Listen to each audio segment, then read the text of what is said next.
আমরা 2025 সালে যারা ভোটার হবেন অর্থাৎ 2026 সালের 1 জানুয়ারি পর্যন্ত যারা ভোটার হবেন তাদের তথ্য আমরা বাড়ি বাড়ি গিয়ে সংগ্রহ করব। আজকে আমাদের 14তম কমিশনের প্রথম সভা অনুষ্ঠিত হলো। আজকে সবাই আমরা মূলত 3টা এজেন্ডা নিয়ে আলোচনা করেছি। আমাদের প্রথম এজেন্ডাটা ছিল বিভিন্ন কমিটি ফরমেশন। আমাদের 4 জন নির্বাচন কমিশনারের নেতৃত্বে 4টি কমিশন আজকে ফর্ম করা হয়েছে। দ্বিতীয় আলোচনার বিষয়বস্তু ছিল ভোটার তালিকা হালনাগাদকরণ। আমরা যে সিদ্ধান্তগুলো নিয়েছি আপনারা সবাই জানেন যে প্রতি বছরের 1 জানুয়ারি অনুযায়ী একটা ভোটার তালিকা হালনাগাদ হয়ে থাকে। আমাদের এবারের এ পর্যন্ত প্রাপ্ত তথ্য অনুযায়ী আমাদের হাতে 17 লক্ষ ডেটা আমাদের হাতে আছে, যেটা 1 জানুয়ারি 2025-এ আমরা সন্নিবেশ করব এবং তারা নতুন ভোটার হিসেবে তালিকাভুক্ত হবেন। তবে আমাদের পূর্ব অভিজ্ঞতা থেকে দেখা গেছে যে এই ডাটাটা সবসময় পূর্ণাঙ্গ হয় না, কারণ অনেকেই অফিসে এসে তারা নিবন্ধন কাজটা সম্পন্ন করেন না। এবং আমরা একটা স্ট্যাটিস্টিক্যাল ফোরকাস্টে দেখতে পাই যে আনুমানিক 45 লক্ষ হতে পারতো এই সংখ্যাটা।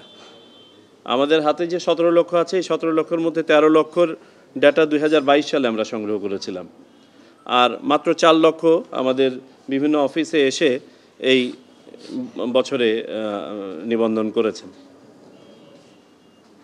অর্থাৎ আমরা দেখতে পাচ্ছি 27 থেকে 28 লক্ষ ভোটার, আমাদের ধারণা এটা কম বেশি হতে পারে, যারা নিবন্ধিত হন নাই কিন্তু এলিজিবল।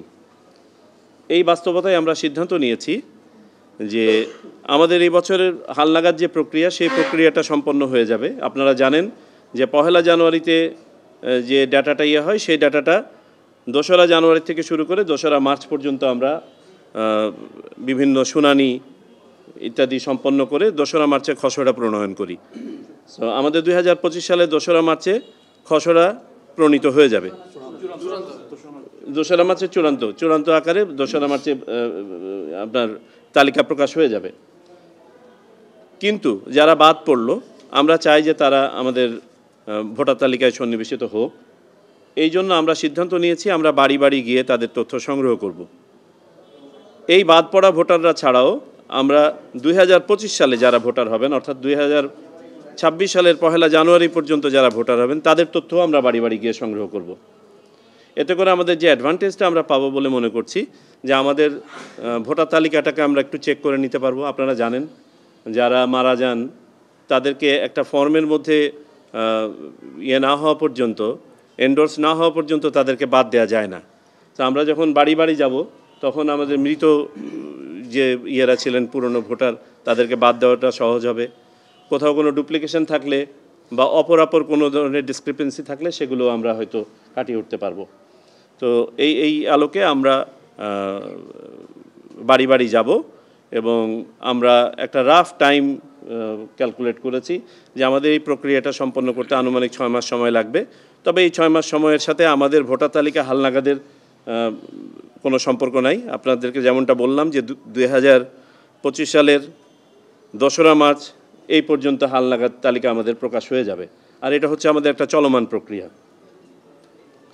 আমাদের উদ্দেশ্য হচ্ছে একটা শুদ্ধ এবং পূর্ণাঙ্গ তালিকা, যেখানে সঠিকতা যেন 100% আমরা নিশ্চিত করতে পারি। আর পাশাপাশি যারা প্রাপ্তবয়স্ক এবং 1 জানুয়ারি 2025 এবং পরবর্তীতে 1 জানুয়ারি 2026-এ যারা ভোটার হওয়ার যোগ্য, তারা কেউ যেন বাদ না পড়েন।